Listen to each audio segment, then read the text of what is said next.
Well, it's an opportunist thing. People really do enjoy the summers because of the long hours of light. You see children playing until 10, 11 in the evening, and the in the winter time, people are very much indoor. There is not much, people go to work, kids go to school in darkness, come home in darkness. So there's a lot of indoor activities that people have, and there are some, traditions associated with that.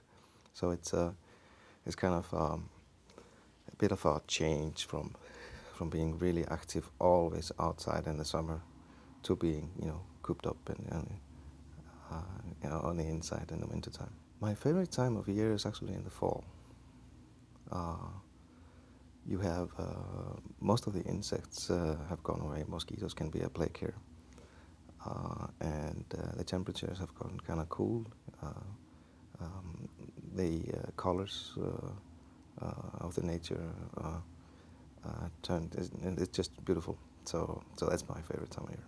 Well, I from early on I always had an interest in this, and I remember back from when I was maybe 10, 11 years old, that there was this, I had this extracurricular activity in school, building gliders.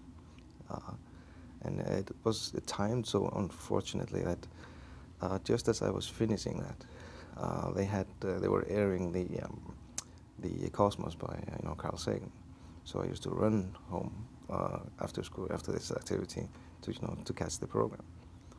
That was kind of the first memory that I have that I really kind of can nail down that this is where I wanted to go. This is where I wanted to use my life.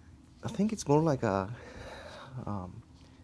these when you're working on a problem in general, and you don't know the solution, and you don't even know the path to the solution, and that just the process of learning, getting the necessary information, and using it and chewing on it and creating the path to a solution. And then when the solution is there, you have this eureka moment that, yes, I did it.